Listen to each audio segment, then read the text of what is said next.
Guys, what a nightmare. What a fucking nightmare. I cannot believe we're here. This is the one thing I didn't want to have happen. Make sure you are hitting the like button. Make sure you are subscribing to Fire Them Cannons because you know what? You can make today a much better day. If some of you guys who haven't subscribed yet, subscribe to the channel and you can change. My day has just started. It's 5 o'clock a.m. here in Australia. So, like, you can make my day a lot better. I mean, there's not much that can save it, to be honest, just frank from here. But you can make a lot better just by, subscribing to the channel. And also subscribe to the Cup Chasers who we are simulclassing with today as well. Big ups to Jake, who's here every single time.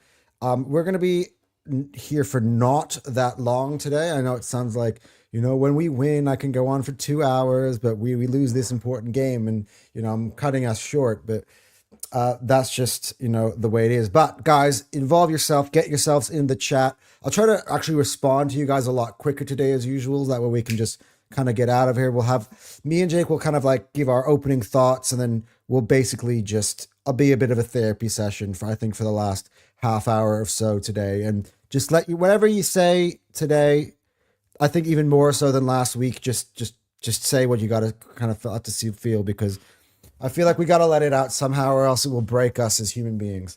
That's that's all I gotta say. Take care of your mental health, everybody. It's not easy sometimes being an Arsenal fan, but this is my feelings on today's game. Obviously,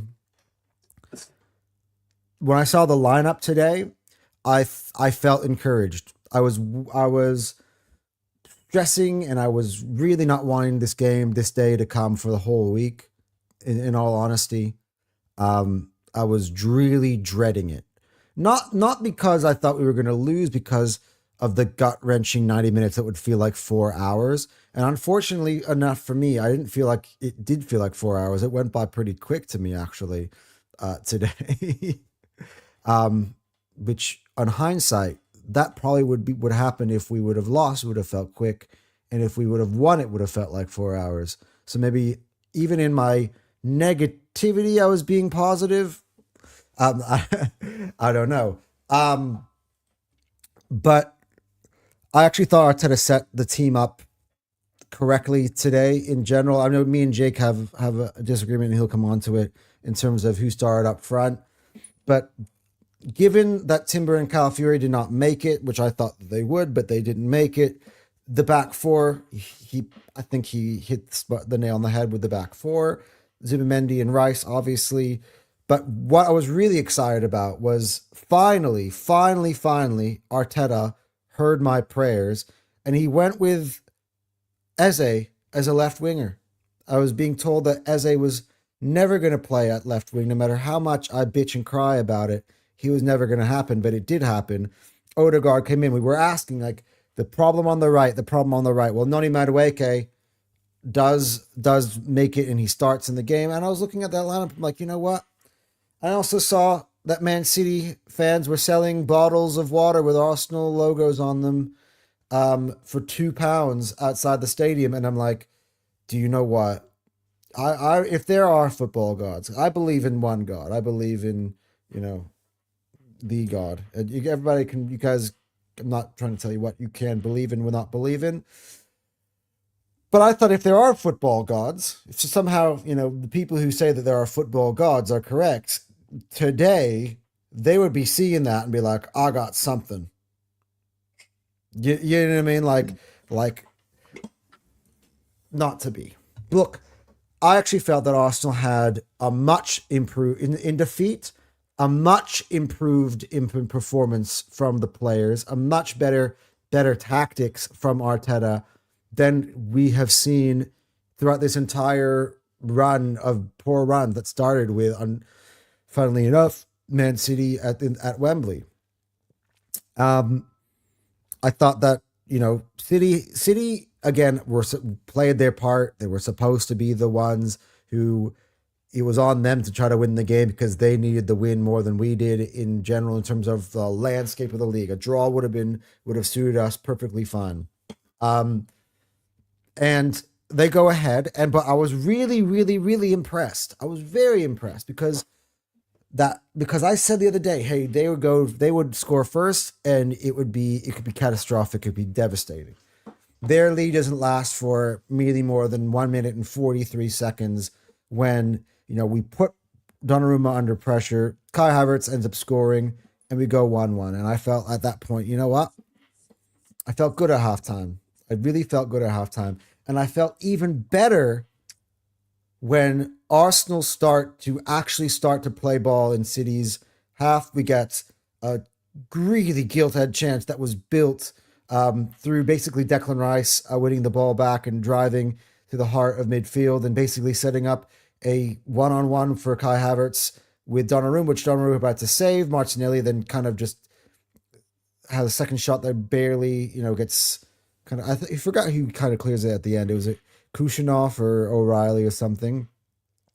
Off the line at the end, and then Eze hits the post. And I gotta lie, at the time, I actually thought he scored. I actually ran off in my house running, celebrating, and I came back and I saw. But I was listening to the audio in my head, and I'm like, oh, because I just saw the ball and I saw Donnarumma beaten, and I'm running. I had my hands on my head, sinking into my couch. I was just, I don't know, and I'm like halfway down the hall. I'm like, because I got this hallway that comes from my living room. We were living in an apartment. From my living room to the front door to where I'm sitting right now, and I'm running halfway down the hallway, and then I'm like, how do you hit the post? Yeah, I thought that was going devastating. in. And I thought at that point, though, I thought that Arsenal had that sting in the tail that I've been kind of in the back of my mind in the last few days, thinking that maybe might happen. Even when I said it on our preview of the weekend, and I felt that. I felt there's an energy from this team. It's weird because when the final, and Jake is gonna probably have a different take on this, and a lot of you guys are gonna have a different take on this. But it's weird that when the final whistle goes off, I'm disappointed, I'm distraught, I'm sad, you could see it in my energy and my facial expression now, that I don't feel I'm on the floor as much as I thought I would, because I do feel that there's a life that was kind of re-injected a little bit into the team in terms of in the performance that's been better than in recent times. And it was so tight, and they needed a moment from Haaland at the, really to kind of get there. And they took their chances when they did.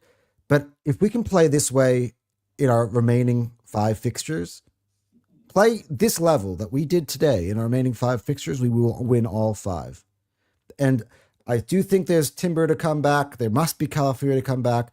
And at some point, I know I don't think it's good we're going to have a week off until our next game. At some point, Bukayo Saka is going to have to come back. But we need to be flawless from here on out to the rest of the season in both the competitions. I also think, by the way, this type of away performance gives me encouragement about our ability to maybe go to Atletico and get a result in the Champions League as well. So there are things that I took positives from, even in the most crucial defeat of our season. And yes, I will make no mistake about it, right? Before anybody gets on my back, the title is definitely much more in Man City's hands than I ever thought it would ever be. And they have the possibility. By the way, if they need to win by 2 goals, by the way, if it's 1-0, it's fine, or 2-1, it's fine. That they have a possibility. No, it's not fine. It's not fine. Oh, they have goals scored. Yeah, they have goals scored. They have goals scored, and they have the head-to-head tiebreaker. Right. So we have to beat them on goal difference. There's no other. We have to beat them on goal difference. It's the only way, and there's only 1 goal in it. Anyway, yes. But back to my original point before Jay corrected me was that if Man City win, obviously in the midweek, my big prediction of Arsenal is never going to be behind out of first place for the rest of the season will die out. And I was very confident that was going to go throughout the whole season. But I still think that it's far from over. I think we went 5 from 5. Man City have got some tough fixture. They have a harder fixture list than we do coming up. They have to go to Everton. They have to go to Bournemouth. They have to play Aston Villa on the final day of the season. Let me stop you right here, man. Let me stop you right here, because why are we doing this again? Why are we here again looking at someone else's fixtures, looking at other teams' fixtures, praying to the gods of whatever that Aston Villa does something for us on the last day, that Crystal Palace does something for it, because that's where we're at. Once again, we're here praying, wishing, hoping. We're not relying on ourselves. Why? Why are we always left not relying on ourselves? It's disgusting. It makes me sick. Yeah, let's read some of the chats, and then you can go on your thing, because I just want to kind of just not fall too far behind in terms of the chats. All right, I'll start with JT here, Jake, because I know you saw you use the first comment, but that was kind of pre-show. Yeah. The individual quality decided it. Yeah, it's true. I can't deny that whatsoever. Good summit from Arteta. Little too late though. I mean, today was the day. I mean, I don't say a little bit too late. Like by a little bit too late, I get it. Like last week, if you would have set up this way last week, we would have beat Bournemouth. That's actually, I'm still more angry at last week than this week. Had we won last week, I don't give a shit about today, because we could have lost today and the title would still been in our hands, right? I'm still mad about last week. Let's be perfectly clear. Last week was the week where we fucked up. Go to the next one. Right. This is the performance and setup we needed there you go. And then Bournemouth game, and going into this one with there you go. See, perfect. Poor performance by Zubi, Mascara, and I actually disagree, Prague. I thought Mascara played well. Madueke was trash, because he is trash, and we know he's trash. We know what you're getting from Madueke. But Mascara, I thought he played well. Anthony Taylor had his head so far up as that his eyes were coming out of his So that yellow card to Mascara was criminal, man. And then in the next 3 minutes, they commit the same foul, back to back, nothing. Yeah. So my I don't think Zubi was poor. I don't think Zubi was that poor. My stance on referees, so I'm not gonna. They're all shit, and they're all shit for everyone. So you can't say anything that's an excuse or whatever. But as far as the performance, I thought Mascara was decent, and I don't think he needed to come off. I think he could have walked that tightrope. But if he doesn't get a phantom yellow card for some bullshit, then there's no tightrope there. Yeah, true. The only reason I took Mascara off was because of the yellow card. It's the only reason. The same idea. When I saw that, I'm like, I had that cup funnel in my head. I'm like, another fucking fullback. Like, they needed to stay clean. That was one important for this game, is that the fullbacks needed to stay clean. And what side did the winner come down? Yeah. Yep. There you go.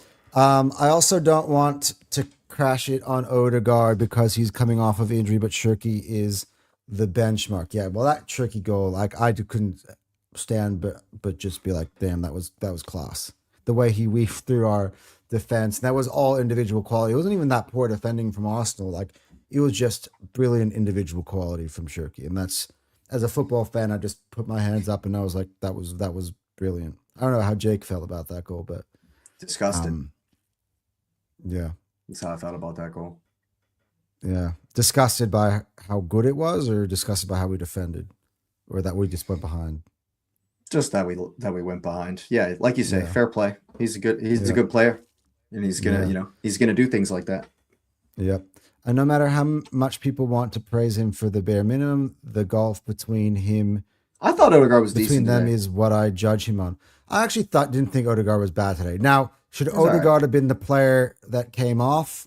Actually, probably not. I think Zubimendi should have been the player that came off for Trossard, or at the time in which that happened, because I think Eze needed to stay on.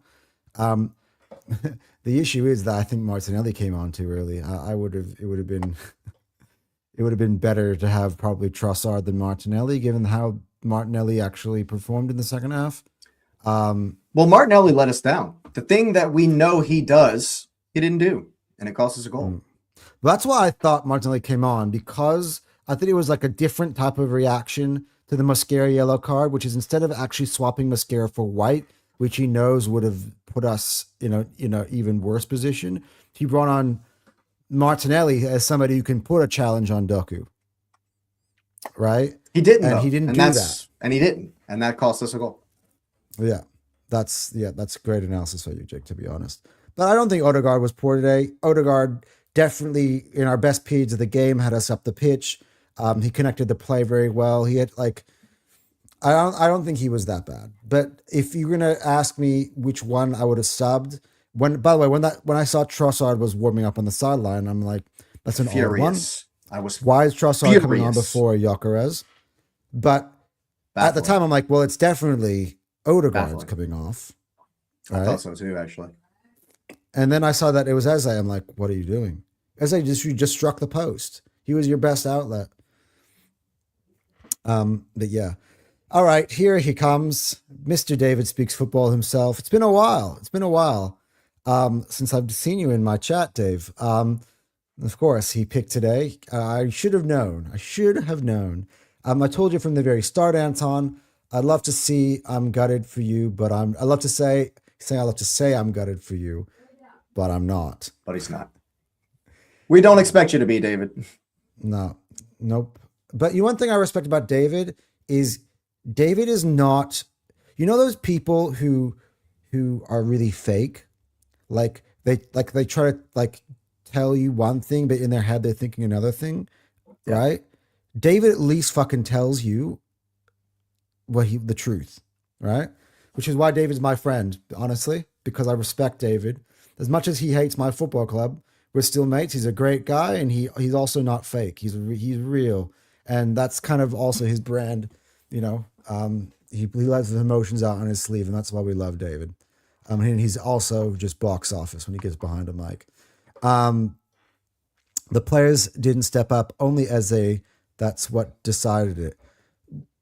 I don't know. I think the performance was. I couldn't really fault anybody really. If we're gonna scapegoat anybody today, I don't think today's Kai Havertz gets the scapegoat.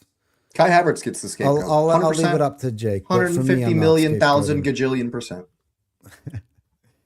You get paid to score goals. You get paid to score goals, bro. You spurned 2 gilt-edged chances. Give your salary back. Yeah. And big up David every time it's true. I told you from the very start. Okay, he repeated. I think he just repeated one. Yeah. Yeah, you don't have to spam my chat, David. I will read.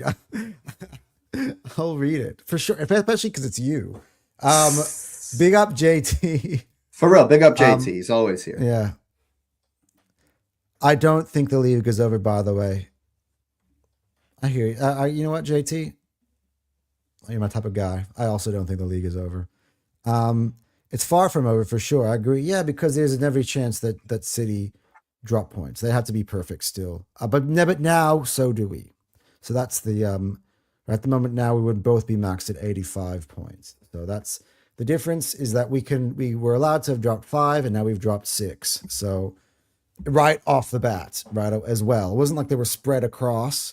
It was right off the bat, which is that's the real sucker punches. It happens so fast. Yeah, I think it's over 8 out of 10 times, but now we should shake the pressure and accept it and be the chasers. I love the pun. The cup chasers. There you go.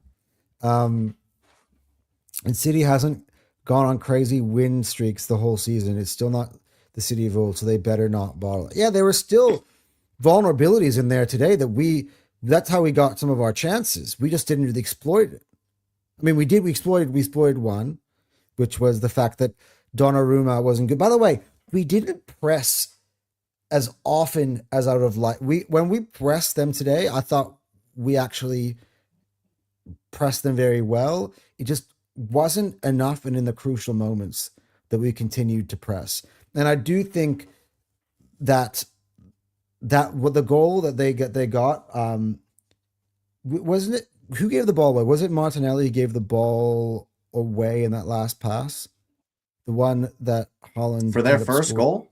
Yeah, no. O'Reilly ended up getting onto. The second goal, we never touched the ball on their second goal. No, but Donnarumma when caught when it. O'Reilly got the ball, right, and he started running down, Yeah, was it right? yeah, It was O'Reilly, yeah. yeah. I feel like we had an attack going there, and then we gave the ball away. No, we Was it? crossed. No. It was a cross. Martinelli put a cross in. Donnarumma caught it, and Oh, then right. and then Correct. because we were a little bit out of position, Martinelli shifts to go towards Gahey, but Donnarumma spots it, tosses it over him to O'Reilly, and Martin Odegaard does this with his hands in the air and stands there, and Martinelli puts his head down and jogs. Mm, yeah. Criminal. Absolute Yeah. criminals. It's not. Yep. I think Leeds versus City will be a good match. City will fumble. You'll see in the FA Cup. In the FA Cup final? No, that doesn't help us. Doesn't help us at all. Yeah. If Leeds win the FA Cup, what a season! That'd be amazing for Leeds. Yeah. Yeah. By the way, actually, I've seen that you just completely assumed that Leeds are beating Chelsea, which I'm starting to feel. Chelsea are hot dog water, man. City was the one praying until today. Yeah, I know. Not no more. Their prayers are Agreed. answered. Jake Mascara was amazing. So young on a position, and Doku, when he is on it, no one is stopping him every time from going past. Eze needs to improve. He's a good lad. I thought Eze was great. Great to stretch. He kept going forward. He was kept driving the ball at his feet.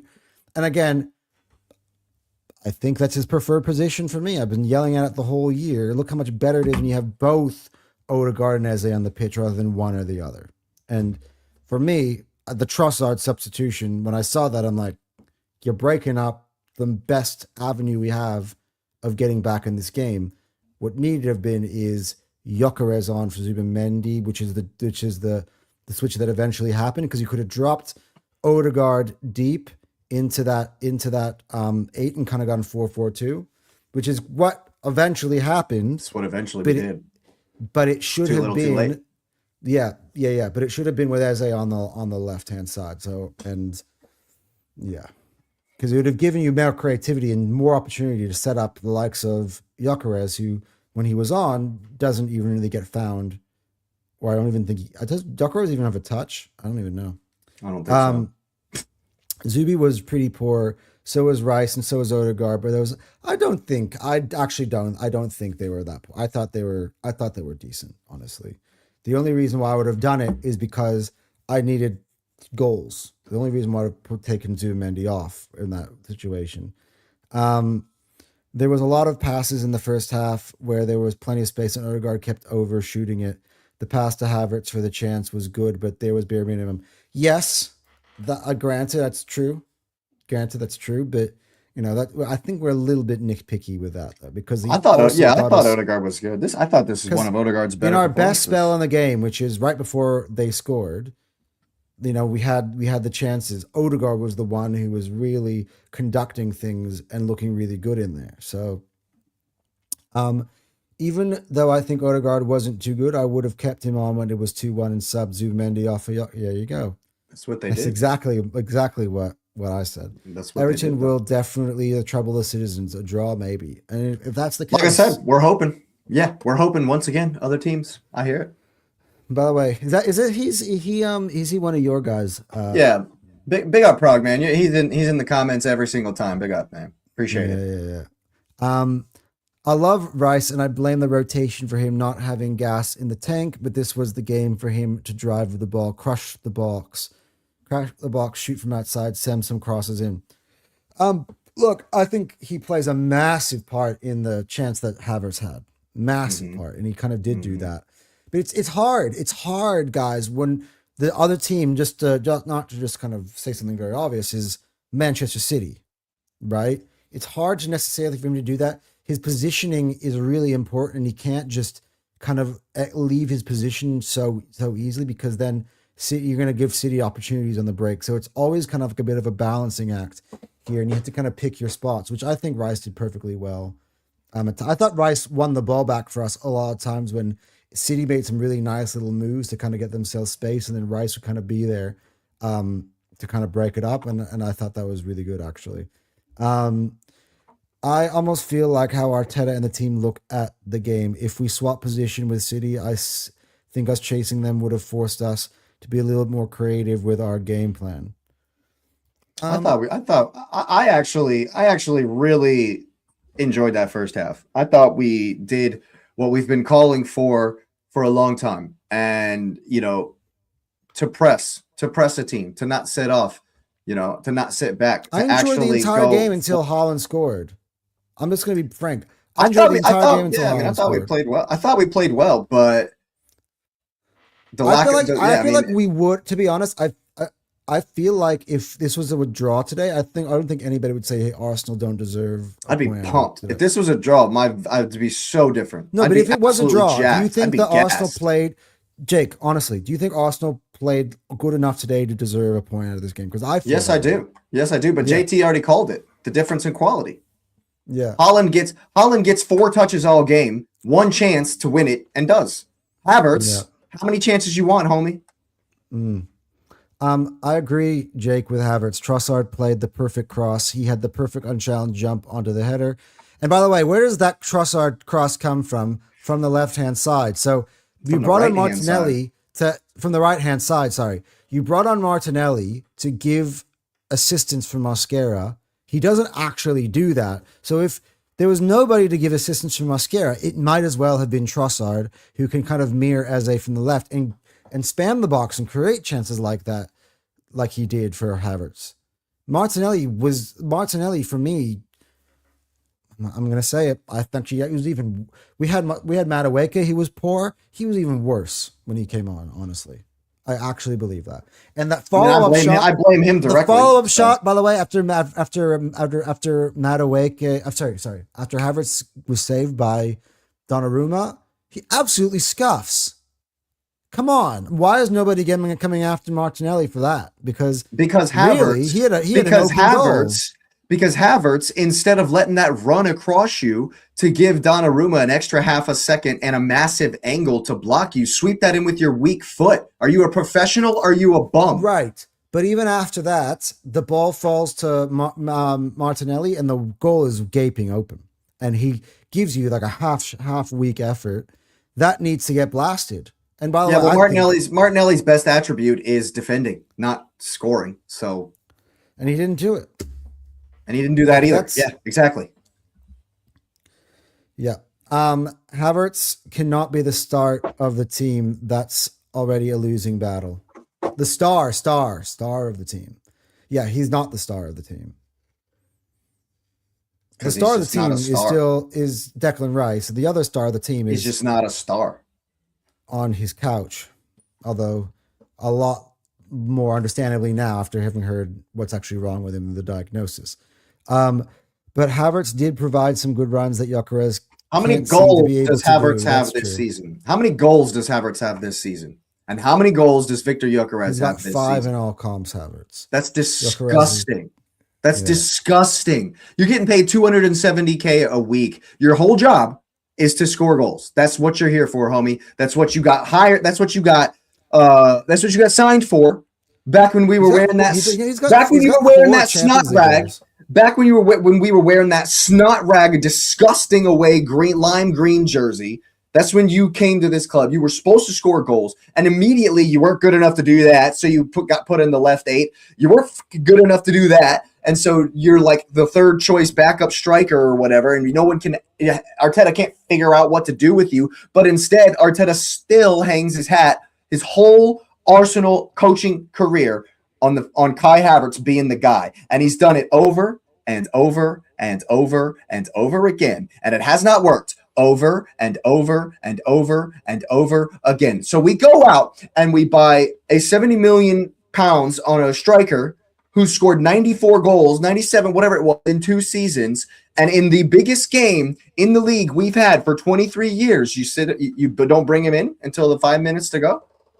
It's disgusting from Mikel Arteta, and that's on Mikel Arteta, 150 million%. This love affair with Kai Havertz has cost him 3 leagues. And now we're staring down the barrel once again because he trusts Kai Havertz. It's a disgrace. It's an utter disgrace. And that right there for me is the biggest mistake he made today, amongst a number of mistakes that Mikel Arteta made today. But that right there is the one that killed us. Because in the end, like JT said, when we needed the quality, when we needed the little bit of quality, we looked to a guy who's been dining out on a Champions League final goal for 5 years. And he lets us down every single time.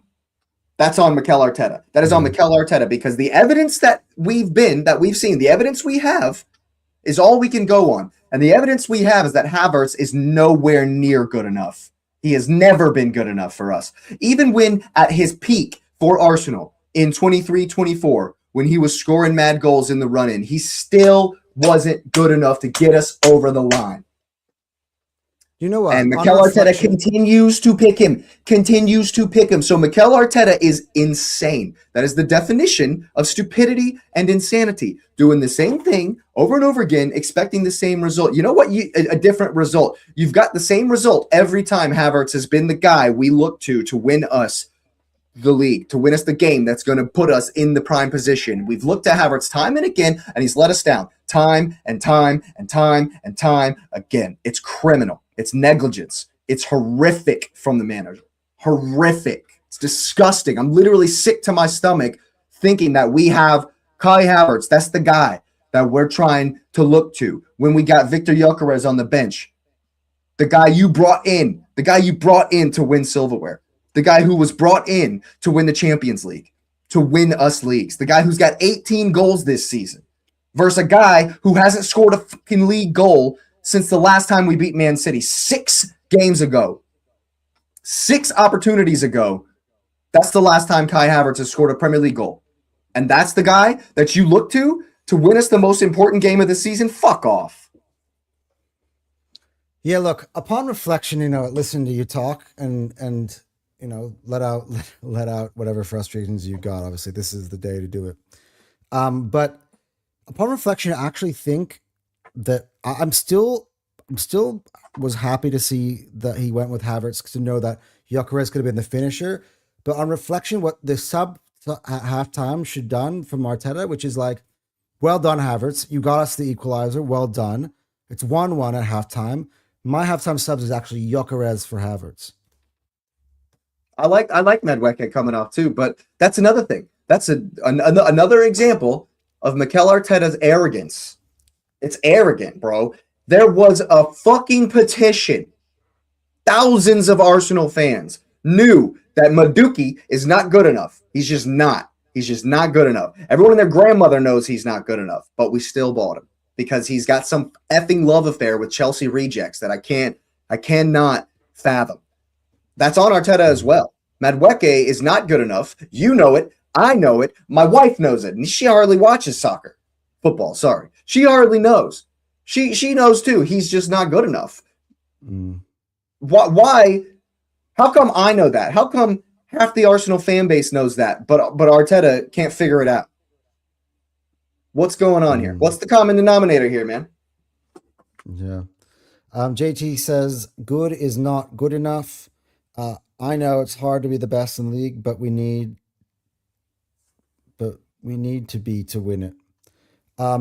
If we are okay with just being good, then second place is not good enough. Do you know what really annoys me? And it sounds like me making excuses, but people talking about, CD have the likes of Doku and Shirky and Semenyo and also they just have better quality.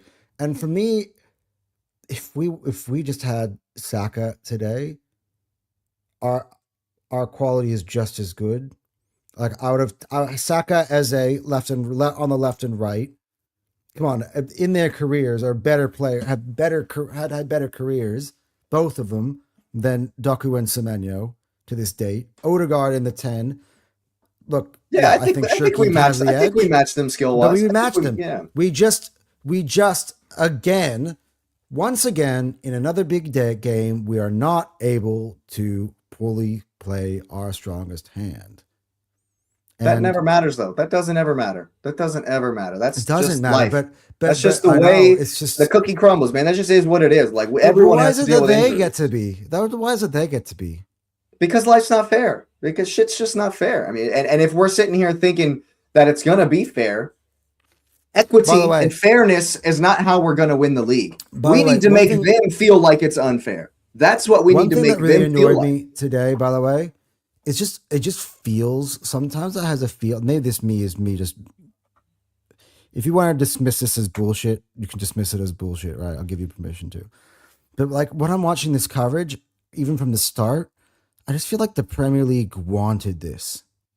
Oh, they The Premier definitely League wanted was it. like, They hate like Arsenal. the way the That's for commentators sure. fucking talking about it. Every time Man City does even Yo. anything that's not even really that impressive. Oh, wow, an amazing move to The get out. I'm like, the shut commentators, fuck the off. commentators even pissed my wife off with all the anti-Arsenal stuff they're talking on. Great, even Lee Dixon gets in on. Dude, it's ridiculous, man. Graham was like, so they're drooling over everything Manchester City like does. these Like, guys. These even guys like, are crazy, man. like, oh my God, O'Reilly got himself out from The media. Like, I mean, shut the I don't get fuck it. up, bro. I don't get why the media hates Arsenal. That's documented. That's well documented. But I mean, what are you gonna do? It's whatever. Yeah, I don't know. I agree, Jake. I maybe misspoke. I meant that if we were top of the league, we would have almost performed better in this part. I understand that. I understand that. But if you're gonna win the league, whether we're the chaser, or whether someone's chasing us down, if you're gonna win the league, the pressure is going to be there. It's not going to be there next season. It's not going to be there the next season. Even if we win the league this season, the pressure is still going to be there next season. We might be able to handle it better, but it's not like it's just going to go away. The pressure's there, and we want that pressure because that's what it takes to win the league. And maybe we would be better as the chasers. I don't know. Yeah. The thing that frustrates me, because I pointed you at halftime, right? An Arsenal goal to go ahead would have been a lot, like it would have essentially sunk them, because one goal would have equaled 2 for them. They would need 2 in response, right? And that's just kind of the biggest thing that frustrates me is like we had those chances right there. It's just if Eze's shot goes in, we're feeling so much different regardless of if they even get one back, right? Because they would have needed 2. Yeah, but those are the margins, man. To win the title, the margins are that razor thin. They really are. You know, they really are. You know, I would have had the same. I would have said, you know, had the same tactical problems with what we did today, but I just would have been gassed and buzzing that it worked, that it got it over the line. You know? Yeah. Being the chasers force us to be more hungry, but it's not the same pressure. I gotta say, I disagree with you completely, by the way, because being the chasers for me is frustrating. Like 2 years ago when we were the chasers, we're basically the chasers now.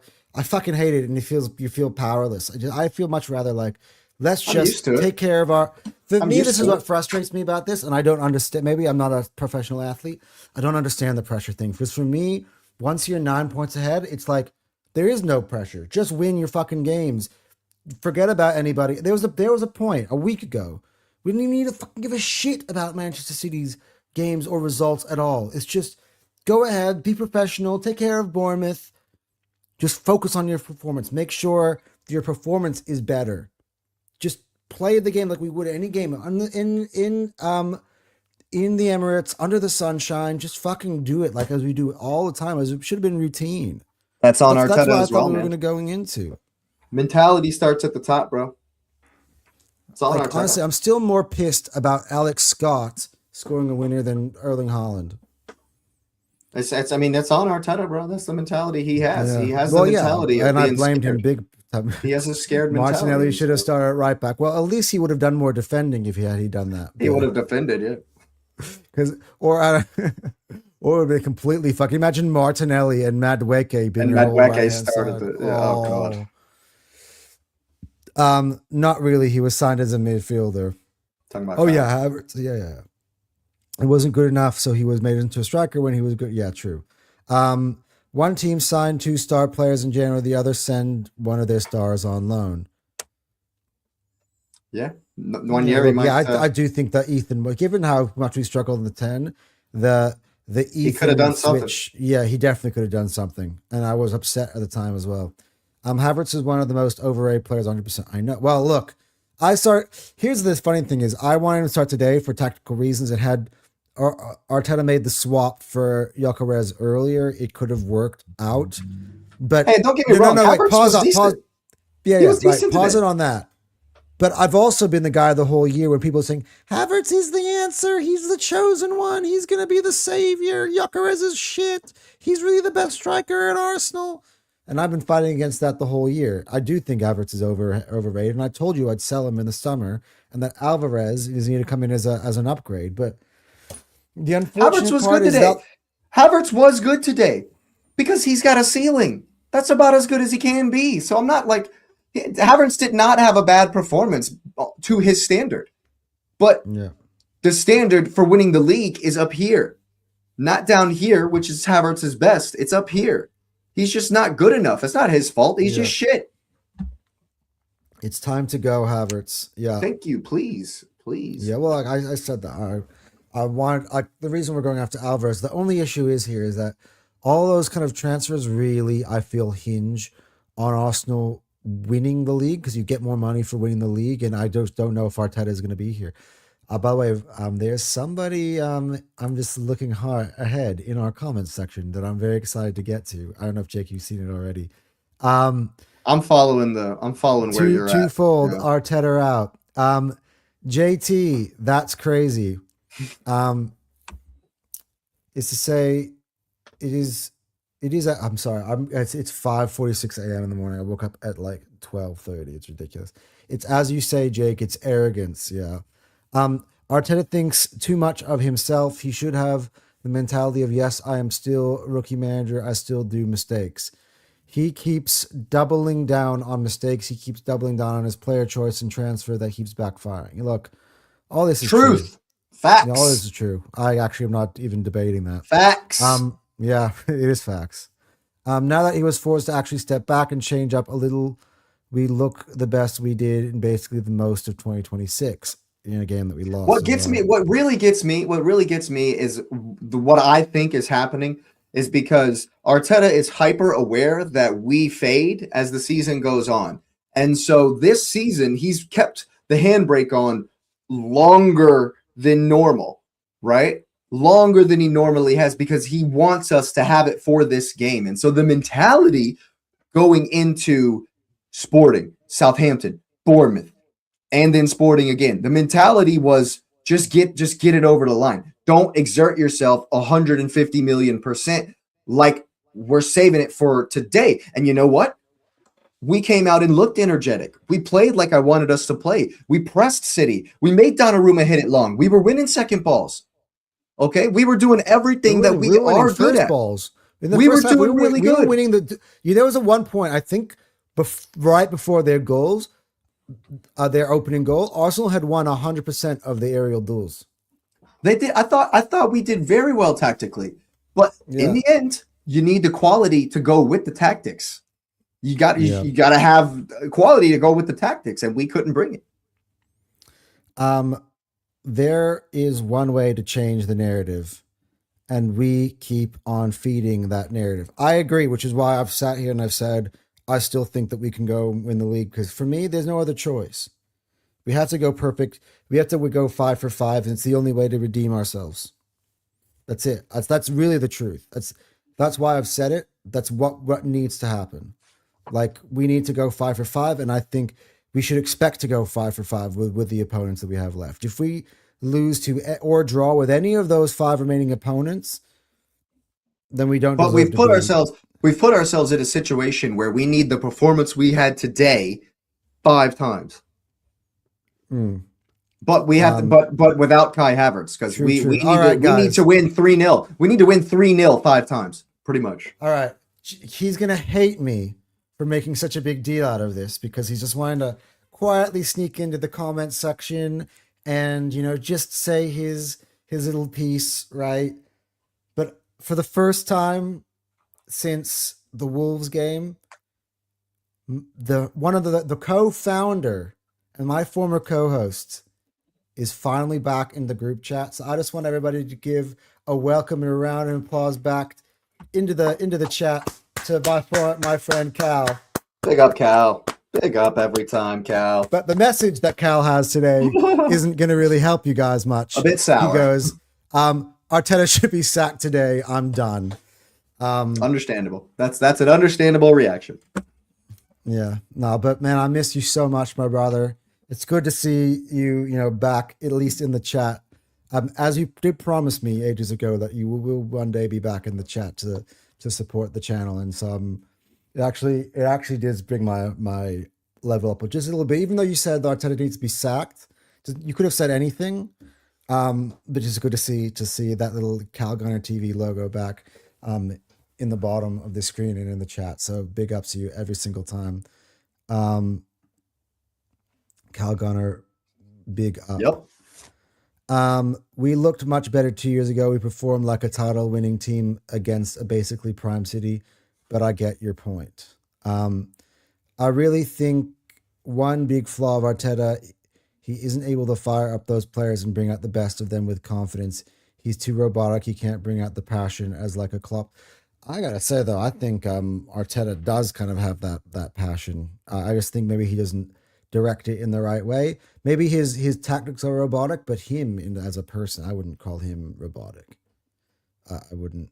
I think that at this point, I think there's a little bit of at this point, he's spent so long with this group of guys that most of them know, no matter what he says, they can kind of read where he really is, where his head really is, no matter what gimmicks he decides to bring, and no matter what let's fucking go, no matter what passion he decides to bring. I think that they know him well enough. And this is the biggest issue I have with Mikel Arteta. They know him well enough to know where he really is, no matter what he says. And so, yeah, the win one for the Gipper 5 minutes before the game definitely has an impact and has we can get up for it and we can get a little bit of right before the game. But all throughout the week, they know his mentality as well. And they're getting that mentality as well all throughout the week. And I just don't think that Arteta has made the switch from I don't want to lose to I know I'm going to go win. Arteta has not made the switch from I really don't want to lose to we are going to go win this. Remember what I said in the pre-match, in the upset alert show, where I said Arteta needs to come with you guys are going to win this. You guys are good enough. I know for a fact you're going to go out there. We're going to execute today and we're going to win this game. He needs to go from you guys need to do this. We have to do this. Let's hope to do this to you are going to do this. And he just hasn't made that switch. And I've been calling for it for ages, and I don't know what it's going to take. JT's trying to call me out, and I'm pretty sure I heard you saying that when Havertz comes back, he unlocks the team. Okay. I don't think I said that, but I will admit to after the Kairat game, after the Sunderland game, when Havertz was playing in the 10, that I said that he'd unlock Gyökeres and that I'd wanted him to be in the 10. But then when I saw him play at Wembley at the beginning of this run, I have only been doing nothing but just calling him out and saying I never want to see him in that position ever again. So I never said that he unlocks the team when he came back. In fact, I was mocking people who thought that he would be the savior. And a person who just messaged in the chat again can totally tell you that's what I said, because he was sitting next to me week in, week out when I was telling you that Kai Havertz is not the savior. I want to skip the next one. I'm going to skip the next one. Yeah. Yeah. But I get it. I had hopes for him as well to at least help the team in some ways. He majorly underperformed the low bar I had for him. JT, you need to get a mic, man. You're on point every time. Yeah.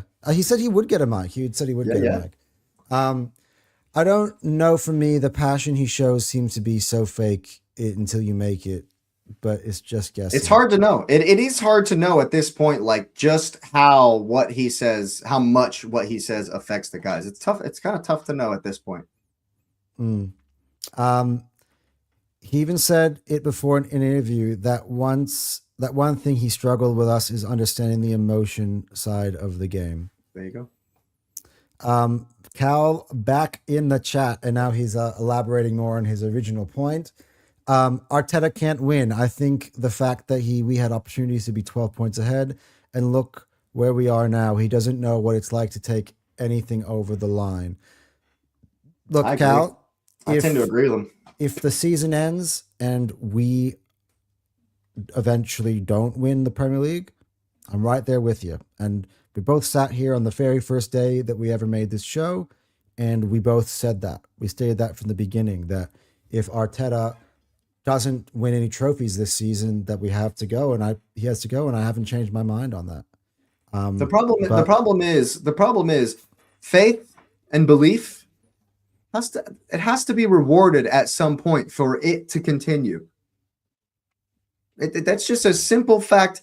Whether it's a relationship, whether it's your boss, whether it's your parents, whatever the relationship is, at some point, faith and belief has to be rewarded in some way, or else you lose the faith and belief. And so, Cal, I understand it 150 million%.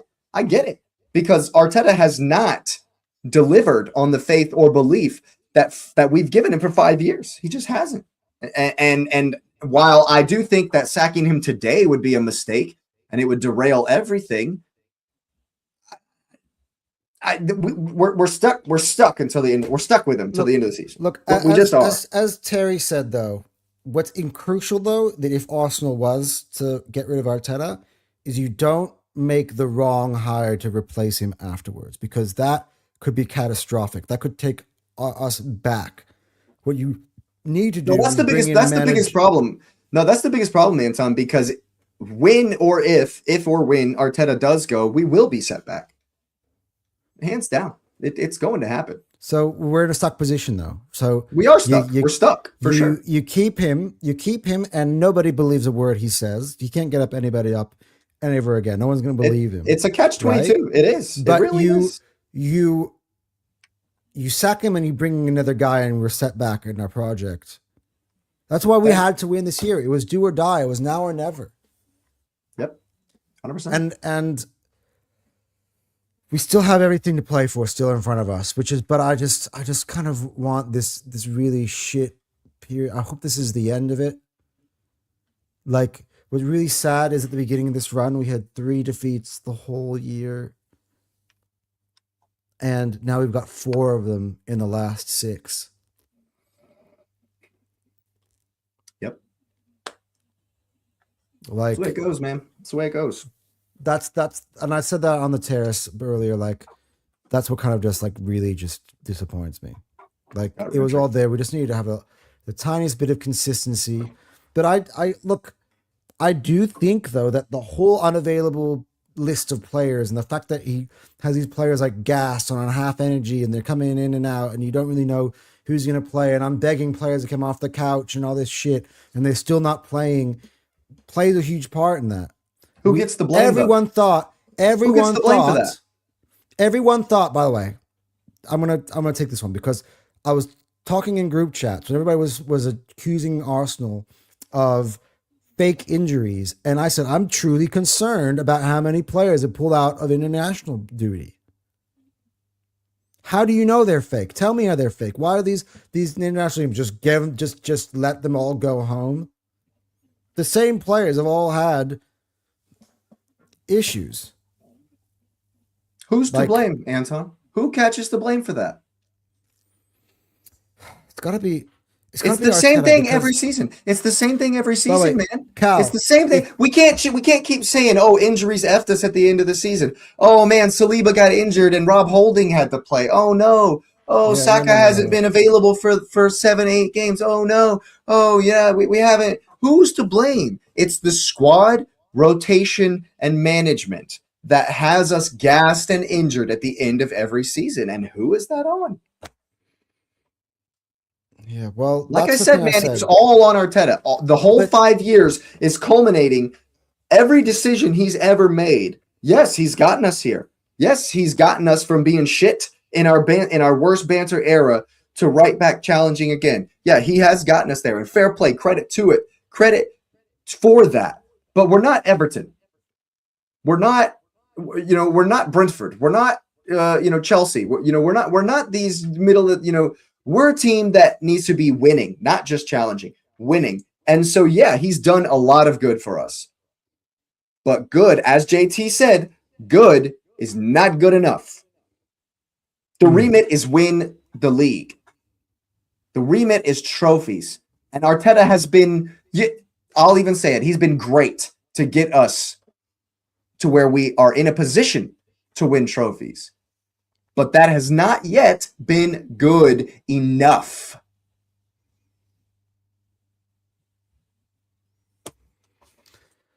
Yeah, look, I said at the beginning of the season, though, Andrea Berta gave him absolutely everything. He gave him everything. And Cal's here. I know he's still here. Do you remember? This is going to be the weirdest "I told you so" ever. Remember when we played Bruges away, and I was like, "Why is Zubimendi playing? Why is Zubimendi still playing? Why is he substitute Zubimendi?" Anton, you're going crazy because I saw Zubimendi was on the red line even then. Like that, there were times where I'm just like, "Come on, you just need to swap them out now." When we're in an advantageous position, we had more players. When you even had Mikel Merino who was available, you should have been rotating those players in and out early. Honestly, that might be the whole season. In hindsight, that might be the injury that effed us. To be honest with you, in hindsight. Yeah, and I mocked him, by the way, on when he got hurt too. Mikel Merino made me a fan of his. I when we signed him, I was like, "Who's this geezer?" But he made me a fan of his, and I think that him going down, the minutes he could have given us, the minutes he could have played for Zubi, because Arteta clearly doesn't trust Norgard because he's, right there. He's been right there the whole season. He clearly doesn't trust Norgard to deputize for Zubimendi. And so at the end of the day, because he doesn't trust that, the fact that Merino goes down is another reason that Zubi is just, he's got nothing left in the tank because we've overused him. And again, where do we get to who gets the blame for that?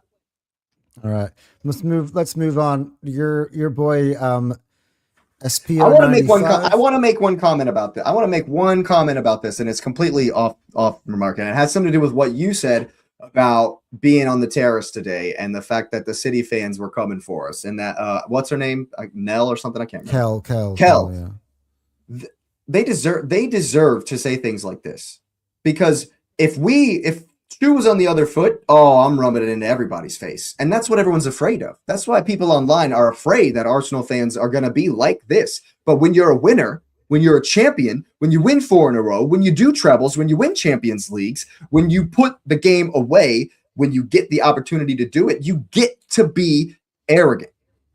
Straight up. And we get to deal with it. That's life. That's just can you read the comment? Because you know me as a person, I can't read this. I will read the comment. SBO says Arsenal bottle jobs. I told you Man City will beat Arsenal, but you won't believe it. Now you'll pay for it, Arsenal bottle jobs fan. And look, it hurts and it cuts right deep to the soul. It sure does, but they deserve it. They won the game. They deserve to gloat. The whole stay humble stuff. No, don't stay humble. You won the game. Gloat. You deserve it. That is what it is. We deserve to get bantered. And once again, there's a theme. There's a theme. Whose fault is it? So you can thank Mikel Arteta for every comment like this. Yeah. Cal, see, even Cal's been on a rant and upset, and I'm still just smiling every time. It just shows you how much love and respect I have for the man who built this network with me. I've just got to say. So it's always, he's the one person who can get away with the most depressing comments. And I'm still, and you're still gassed that he's here. Yeah. City are winning all their games. Also, even if we get to the Champions League final, Arteta cannot mentally prepare his team for that game. I can't disagree. I hope you're wrong. I mean, the City winning all their games. I hope you're wrong. I don't think they will. I still think. Let's see how they deal with the pressure. Let's see. Look, and maybe they'll do it quite well. But now they're no longer the ones trying to seek us out. They have to keep it. Here's the thing. This is the closest that the table will ever have been since the start of the year between us, right? When it was 2, we held our nerve for a very long time. That's kind of where I'm banking on, right? When they were really, really, really, really breathing down our necks, that's when we started to have our best runs of consistency, even down to the wins against Brighton and Everton, right? Which kind of gave us that 9-point lead. That's when we played our best this year. which kind of goes against kind of what JT's been saying. It's actually very ironic. It's more that when there is daylight, we start to like, and that's when our worst periods of time have come.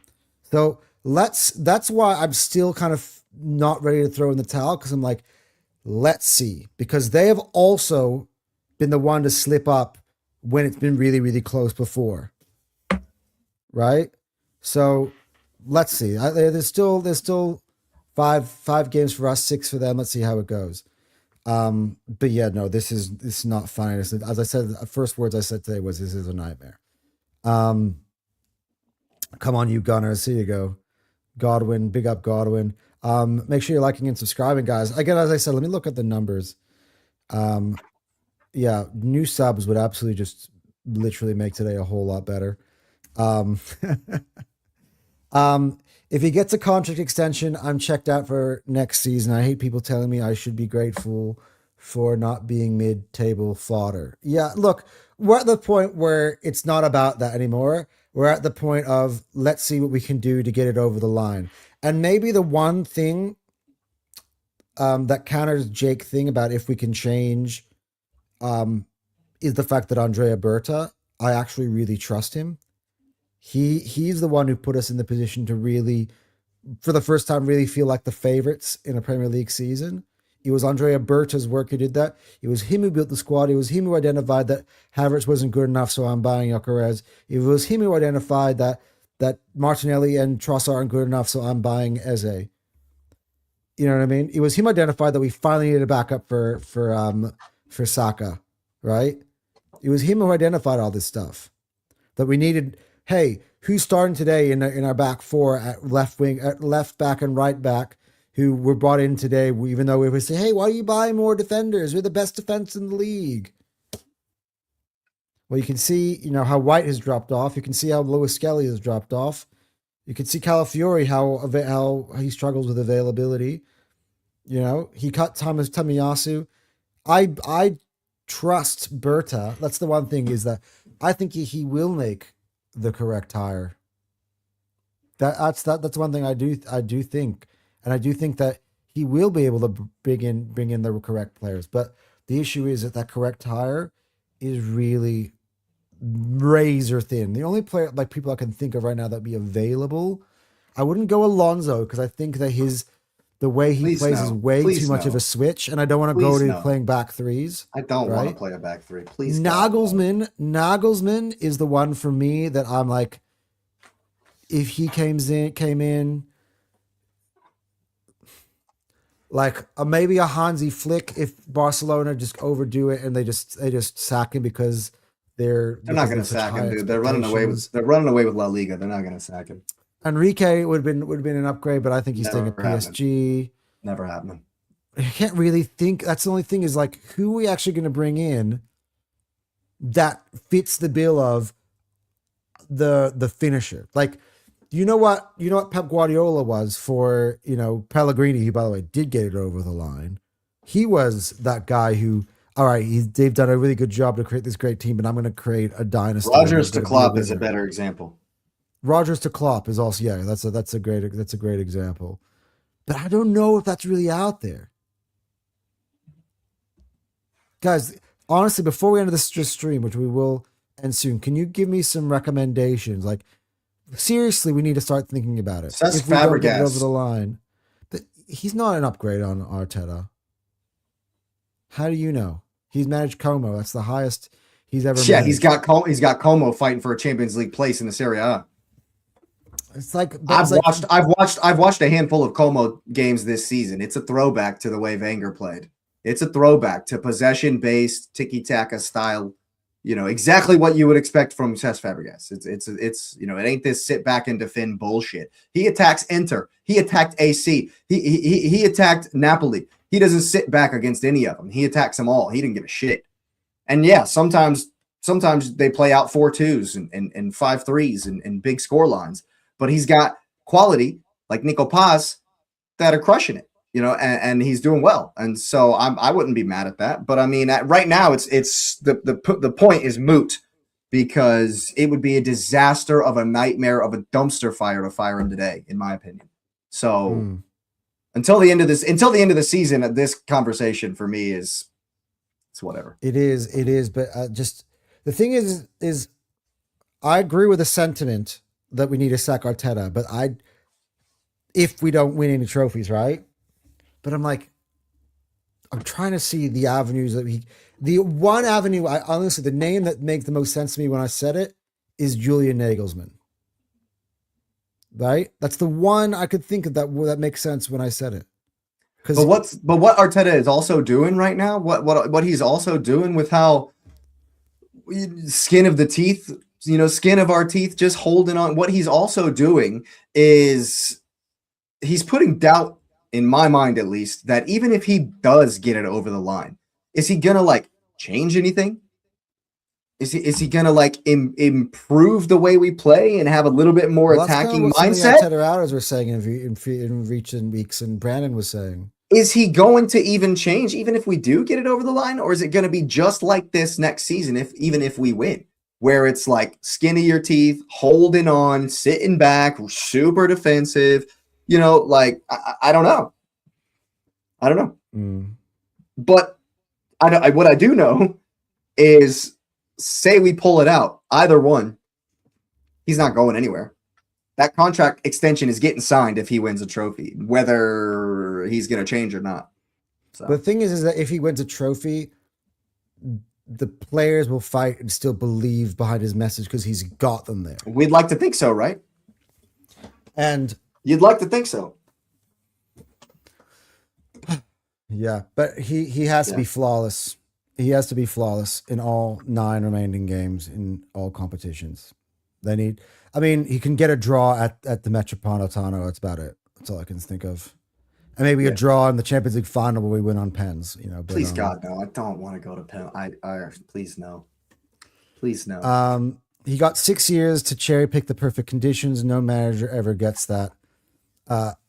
He agrees with Cal. Yeah, I think I kind of agree with Cal too.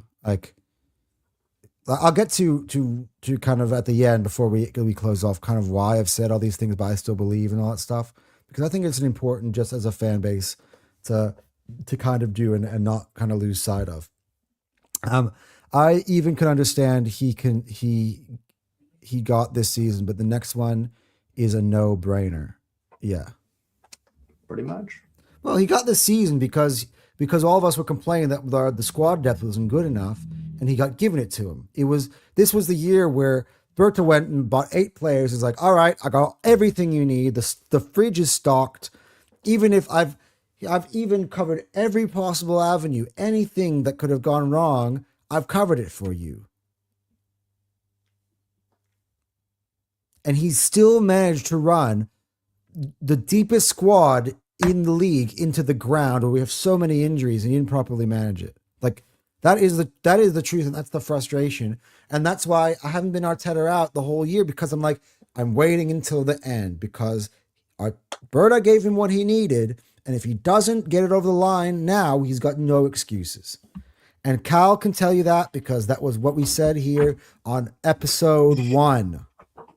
Right from the jump. We designed that episode so that we told you exactly how we felt about the state of the football club. By the way, that was the day we bought Eze, which was a great time to say, all right, Berta has fucking got you everything you need. You are no excuses. And you didn't even use some of these players properly. The only excuse I could say is, hey, they're all getting used to the team, and next year, they'll all have played 1 year together already. It's the only thing, and I'd be really pulling that out my ass if that was what I had to say. And yeah, you would. And that's kind of I would be. Hey, I've just said it now. Yeah, you would. Yeah. We are getting UCL semis monies. Move like a big club for once and go make Enrique the highest paid manager in the world. But Enrique could potentially win back-to-back Champions Leagues as well. So, is this facts for me or facts for Jake? Facts for all around. Facts all around. I don't mind City fans bantering us. What I despise are fans of bum teams trying to ride on City. Yeah, big time. That I will agree with. City deserve to banter us. City deserve to talk shit. No one else does. No one else does. City do. Yeah, fuck No one Chelsea else. fans. I'm gonna at Jesse. Jesse is going. I'm still being naive. I see. Told you earlier on in the season. Remain humble and let your team play. I'm like, as if I was the fucking ever anything I ever said was ever the fucking reason the team would win or lose. And you're a Chelsea fan. Where's your fucking Our team? results are a direct result of what you say, Anton. Whatever you say is what actually happens. I know. It's like people, Anton, I'm trying to teach you a lesson. A lesson on what? I'm a fan of Arsenal. Of course, like He's gonna get it wrong at least once a season, people. He's not. He's Anton, but he's not perfect. I was looking like I was perfect. Well, I was at one point. I was looking like the fucking like whatever they call the people who are like the Cappers. just, You're talking about cappers who make good bets. no, like Oh, I thought you were people talking about like the upset alert stuff and what you've gotten I this make week. proclamations and everything was going right. Oh, okay. Everything I was see what you're going saying. right. I see what you're saying. I see what you're saying. The Oracle or something. You know what I mean? Like, and then all of a sudden it's just. This is my last roll of the dice. The Arsenal's still going to win the league despite today anyway. Also, guess what? If we got Enrique, he can convince at least one of these players from the front line to join us. I would weep with joy if Kvaratskhelia Look, obviously, Enrique is the obvious thing, right? By the way, the funny thing is Enrique actually interviewed for the job both when Emery got it and when Arteta got it, which is the funny part. Yeah. But he hadn't been established yet. He hadn't proven himself That's fair. at that point. You know what I mean? His best thing on his CV at that then was like Spain manager. And those Spain's teams weren't even really that good or won anything. So like it wasn't until he got to PSG that he started to be Luis Enrique. You know what I mean? So Fair enough. yeah. I mean, Fabregas is a project manager, but I really like him. But what we need is just a grand slam. Luis Enrique is like that's that type of name. Someone who knows is a serial winner who's going to win. He needs to be better than Arteta in all aspects. Because the only thing Arteta is missing is the winning part. Everything else, he's great. I'm telling you, there's not many, even if all the teams across Europe, if you listen to Mo speak, they all think that Arteta has built a juggernaut. They all have super deep respect for Arteta. The only thing that Arteta is missing is winning. But that's the biggest thing. That's what we play to do. So that's what I'm saying. I don't want to have somebody like, hey, unproven guy. Let's see. I don't want to be fucking Chelsea. I don't want Liam. It's funny you say that. It's funny you say that because Fabregas might be going. I mean, they would snap your hand off to get Fabregas at Chelsea. Yeah, well, that makes more sense than Fabregas at Arsenal. Even though it actually doesn't. It actually doesn't. It's a whole aside because the Chelsea board are crazy. It actually doesn't make sense. It doesn't make sense for anybody to go to Chelsea as the manager. He's irrelevant. The manager at Chelsea is literally irrelevant. They said so themselves, but that's a whole nother thing. Yeah.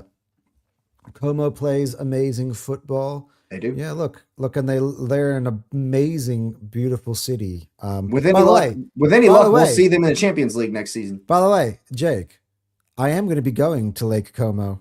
Good, but not to the football, not to the football game. Oh, you gotta go see a game, man. I'm also going to go. I'm also going to go game. I'm also going to go to Lugano, which is in Switzerland, up the coast, which is also very beautiful.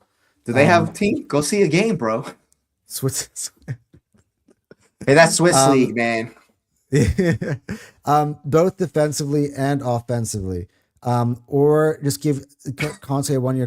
Look, Conte is awful in Europe, man. Are we really there? Are we really at Antonio Conte? No. And he should manage Tottenham. This is the history of the Arsenal.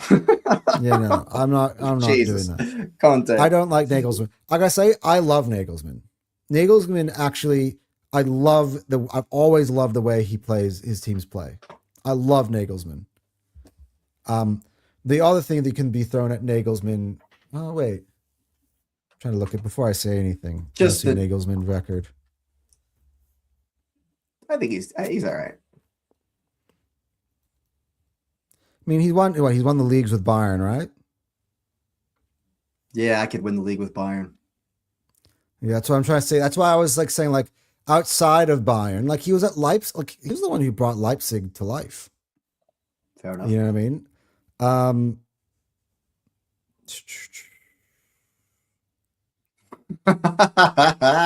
yeah, he doesn't. What's yeah, he doesn't really have much of a winning run outside of Bayern. JT's Mikel Antonetta.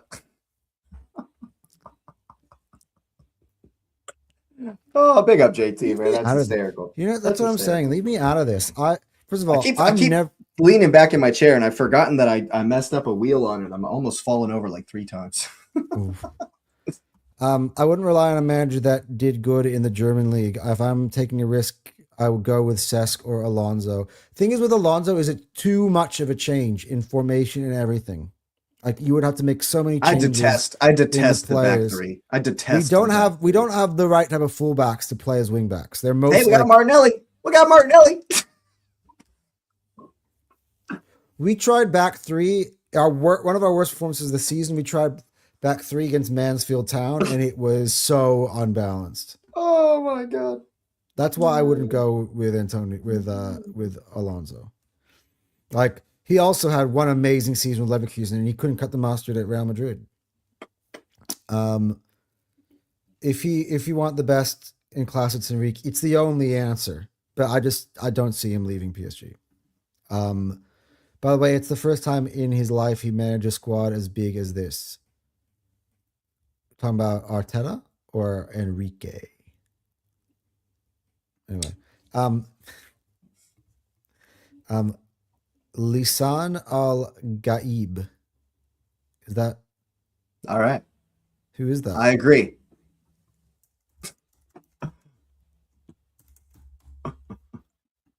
Fictional character, the Messiah. Okay. Gotcha. Fair enough. That's funny. That's funny. I meant he was pretty established as a UCL winner with Barca. Yeah. When we interviewed him, was he a UCL winner with Barca already? Maybe, yeah. Yeah. Yeah. Okay. I'm not sure about that. Every player and manager will publicly praise managers who are on the top. Man United fan, I'd rather watch City win again and again rather than watch Arsenal win one title. Well, that makes no sense. Issue. Makes no sense. That's your issue. If I were you, I would rather my team get better and I try to get prominence back in Manchester, because that's where you guys belong. And the fact we could have done them a favor today. We could have done them a favor with, Man U could be closer to catching City, but whatever. You want to be the better team in Manchester, like you should be. You're Manchester United. If you're worried about Arsenal or taking satisfaction for us, honestly, I get it from Tottenham fans, but Chelsea fans, Man United fans, I get it from Chelsea fans as well. They hate us, right?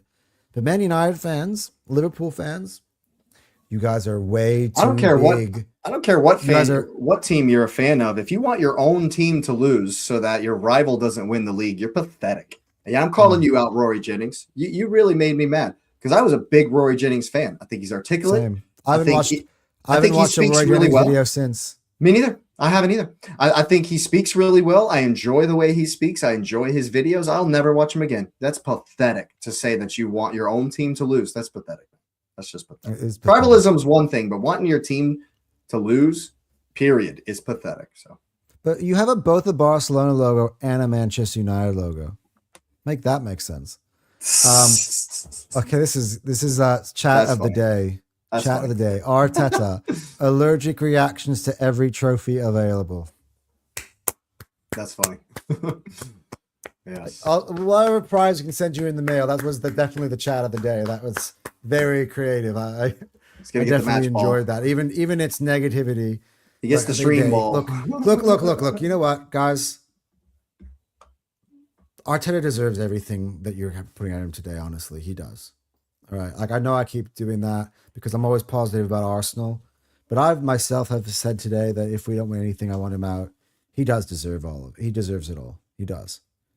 Brother Hincapié was literally a wing back under Alonso. Wrong, because I watched that whole season.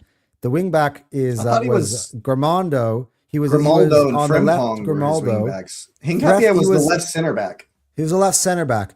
When Alonso played, different times he played back three. Sometimes he played back four. Hincapie would be his left back in a back four. So sometimes they would switch in different games. He was never his wing back in when they played with the back three. He had Grimaldo play there. Arteta, he is and he isn't a three at the back manager. That is a misconception, but he is. He's the Oracle from Dune. Nice. Also, nice don't reference. disrespect Conte. I'm just gonna say this. He used to manage Spurs. Yeah, that's my only problem with him is he's a Chelsea and a Spurs guy. And also, he doesn't do well in Europe. Yeah, he did win Serie A last year, but he's absolute shithouse in Europe. Always has. Yeah, Napoli were a disgrace this season in Champions League. Disgrace. Yeah. His record in coming into clubs and winning it. That's true. Oh, he's got that. Yeah. Except for Tottenham. Conte is Mr. I will win the league if you are close, but you can't seem to make it. Arsenal are a project kind of club, though. We want a long-term guy. Conte is the 1 year kind of guy. If we're going to sack Arteta for a 1 year guy, I'm sorry, you might as well just keep Arteta. Alonso wasn't bad at all with Madrid. They sacked him because their diva players couldn't handle him. But that's a big part of it. You have to be able to handle when you. If you go to Madrid, you do. If you're at Madrid, you do. But Arsenal is also bigger than Bayer Leverkusen. You also have to deal with but we don't have. egos. But we don't have. Go to the next one. Dictator Mbappe forced him out. And that's a whole nother conversation. Arteta has purposefully not done that, not brought in people like that. So that's a whole nother accusation at him. We had Pierre, and that's why he knocked him out. And Ozil, although Ozil, I think a little bit was too passive to be like. Don't get me started on Mesut Ozil, man. That's a whole nother thing. Sorry, he was a left center back. True, thank you. I was like, don't get me going crazy. I literally watched that entire Bayer Leverkusen season. Keep going to the next one because JT's 100% right. He's 100% right. He isn't married to three at the back. I guarantee you, if Alonso goes to Liverpool, he will eventually adapt. He will eventually move away from the back three. I think he will. Even though Wirtz and Frimpong are there. But he also can go Frimpong and he can go Kirkes. Kirkes and play with wingbacks. He won't do that the whole time if he goes to Liverpool. Guaranteed. Conte managed literally everywhere. He is Ray Donovan, the cleaner. Yes. We are not Player FC. That's true. Agreed. Do you think Mbappe would take shit from Arteta? Nope. Mbappe would be like, I'm a World Cup winner. Who are you again? Yeah, I agree with that. I mean, don't tell me, guys, if Conte comes in for a year and wins the league, you would go, See, JT, you're right. But here's the crux. Arsenal don't give a shit what I think.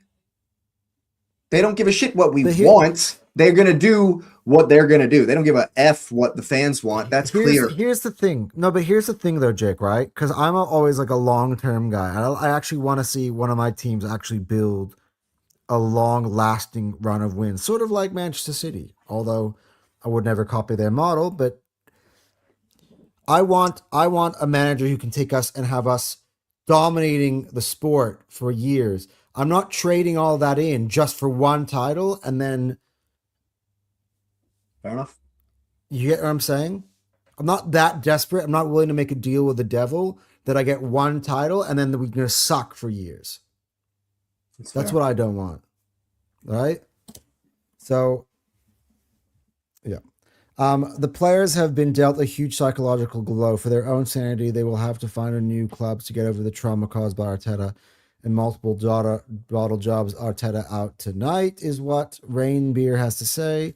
How can that coward fraud Arteta sub Eze but keep shambolic Odegaard on? Favoritism, get out.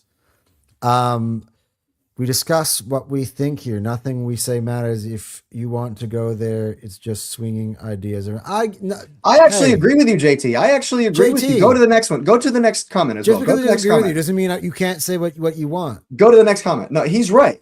I think he's 100% right. There is, if he wins the league, if Conte comes in and wins the league and then leaves, 100% I'll be over the moon. Absolutely over the moon. The point is that the Kroenkes and the people making the decisions do not think like that.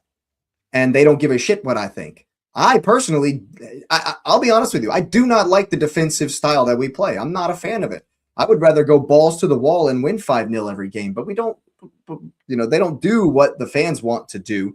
They stick with what the higher-ups want to do. And the higher-ups just don't think like fans do. It's sad. It hurts. It's true, though. Yeah, look, I actually do like I do like still to this defense first. One thing that annoyed me the most about Arsenal over the years was that we were so easy to play through and we had no backbone and everything. And what I love about it is the fact that we do have that and that we are still challenging for this stuff. And we are pragmatic. When Arsene Wenger left, I wanted Allegri. I also wanted Simeone, who we get to play like. That's what I wanted when Arsene Wenger left. And even when Emery left, I'm like, I just want a pragmatic coach. I wanted what Jose Mourinho was giving Chelsea. I wanted to outsmart everybody and think I have a guy who does think outside the box, which I do think to Arteta to his credit, even though he hasn't won, has delivered that to me. I wanted to see more passion from my manager, not Arsene Wenger, who used to sit there like this. Whether things were going well or going wrong, and he's sitting back on his chair and he's like, kind of showed me I don't give a fuck. You know what I mean? Like, but Wenger can do whatever he wants because he won lots. Yeah, but then he went years and years and years and years and years and years and years and years and years and years without winning. You say that, but he won 4 FA Cups in that time. So I know. But again, trophies. If Arteta, but if Arteta had 4 FA Cups, we wouldn't even be having this conversation. Look, we'll see. If we bottle the league but win the Champions League, he stays. But how would we feel about him? I'm pissed, but he stays. I'm over the moon we win the Champions League, obviously. Over the moon if we win the Champions League. But in the back of my mind, I'm still saying, why did we have to sacrifice the league to win the Champions League? There's only 3 games left. There's 3 games left in the Champions League. For other people think we're dropping the heads, I think that's one of the factors where I think that we're not.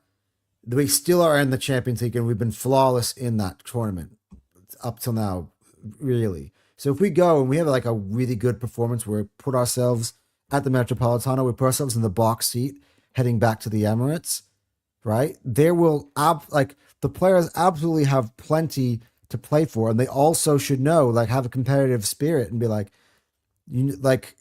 okay, we let them back in, but if we could still win every single game and we could still be glorious. But this was really, really, really the last straw. Really the last straw. If we drop points next week at home to Newcastle, Anton is done. Right? I mean, maybe then after the Atletico game, because they have the Atletico game. But look, if we win the Champions League, it's amazing, right? It's amazing, and give them a statue. Again, I just felt like we didn't play poorly today. The result is what puts us in, but the performance today itself is not something that I'm just sitting here being upset about, which is why I'm still more upset about the situation rather than actually the game today itself. Conte can give the players a lot of new insight. We have a title-winning squad and would have loved Fabregas starting a long-term project after without a big pressure of 22 years. There you go. Look, Fabregas is cool part of that pressure. Fabregas is part of those 22 years. Yeah, but he got us closest in those 22 years until Arteta. So let's be real. That 08-09 team was Fabregas. It would be very ironic because Arteta replaced Fabregas as a player. So it would be funny if actually then Fabregas replaces Arteta as the manager. One big problem I said before, the new age owners are just corpo sports management groups that don't give a fuck. I disagree. And I go to mean, the with the next one. Cronkies, they were. Go With to the next Stan, one too. With Stan, I agree, but with Josh, he's been really hands-on. I think he does give a fuck, honestly. Otherwise, he wouldn't have Go to the next one sanctioned as well. 8 signings. That's why City, even outside of the 115, is so successful. The owners are not there for profit. Their goal is success in the sporting side. Here's the thing. It's so ironic to me. Why do the people, like JT is saying, like these corporate owners, sport management groups, why do they not understand that winning makes the most money? Because Winning they have. makes the money. Here's why. This is why. These corpo management groups, the Cronkies, are serial winners in the United States. In others, but this ain't the US. The Rams have won a Super Bowl. The Nuggets have won the World Championship. This is in recent years, since Mikel Arteta has been manager of Arsenal, right? For the Glazers, the Tampa Bay Buccaneers have recently won the Super Bowl since 2020 with Tom. They went and they got Tom Brady and won a Super Bowl, right? The Dodgers are back-to-back World Series champions. Culturally, the culture in American sports is so different than everywhere else. Just look at all the World Cup bullshit. The culture is so different in Europe than it is here in America. And these American owners do not fucking get it. Just look at Blueco. They're trying to moneyball the situation at Chelsea like they do in baseball, is what they're trying to do. And it's a disgrace. And they are absolutely burning a massive footballing institution to the ground in front of everyone. This is just out in the open for everyone to see. They're burning it to the ground because they're trying a moneyball approach that does not work in European football. Period. Yeah. Look, I think the Cronkies have Josh Kroenke. Not Stan. No, Josh. not Stan. But Josh does care about winning, and he wouldn't have brought in 8 signings and addressed all of our holes had he didn't. Yeah, so, I thought you were, JT. I definitely thought you were speaking in a wider sense. There's the last comment there. Yeah. I think if we were still win the league and UCL, of course he stays, but it's not prolonging it, but it's just prolonging it. We need new, fresh ideas. But I think once you win the league, you get lift up that pressure. You can develop the squad even more. Let's not forget, Arteta did play beautiful attacking football in 22-23. He just ditched it because he felt the players ran out of gas that year, right? And then everyone started playing low block next season. He's just overthinking it. Well, everyone started playing low blocks against us the next season. Yeah, that's true as well. Yeah. But anyway, I gotta go into. Let's wrap it up. I gotta wrap this up too. What a downgrade that was from Klopp to Slot. Yeah. Well, he did win a Premier League title. The power dynamics are so different. You're talking about the other ownerships. Yes, Jake, I was talking about a wider. I thought you were speaking on a wider sense. I know you were. were. Josh started to care this year, hopefully. Yeah, look, and the Arteta decision is going to tell you a lot about what they think. He's talking about as players from Fabregas to Arteta was a downgrade. Yeah, it was. Yeah, but look, Arsenal were just not in the position. That's a whole nother thing. At that point, I wasn't even that mad with him. I'm like, you know what? He just wanted, where we were. That's a whole nother can of worms, bro. That's a whole nother can of worms. Anyway, guys, we are here a lot longer than I wanted to, but again, I'm not surprised. I was expecting, and I was very happy to sit here and kind of answer, read out all your chats and stuff, because it's another. I will say this, Anton, really depressing. Well, look at the next comment. Bring back the professor. Bring back the professor. Oh my God. But yeah, man, I will say this, Anton. You have calmed me down. Let's not read out the things I was putting in the chat beforehand. No. Well, that's always private. Yeah, you calm me down. I kind of let you do that, so you say that then before you come on to the show, and then you've calmed me down. Well done. Fair play. So I promised this before we go, right? the reasons I said what I said on the terrace and why I said what I've said now is because I still believe we're in this thing or not to the end. Like, we could have easily all, like, honestly, this is when you guys talk about mentality, winners mentality, right? You know what losers do? Oh, fuck this. Whatever, we're done. I'm done. I quit. When things get hard. Right?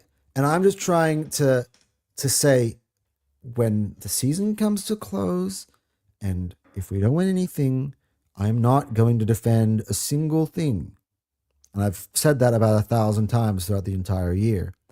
But while we're still in this, and while we still have a chance to win the Premier League, while we have a chance to win the Champions League, the best thing that we can do right now is to just keep believing. As Terry told me in response to my message on the terrace, which is like, I really hope the Arsenal players think the way you do, Anton.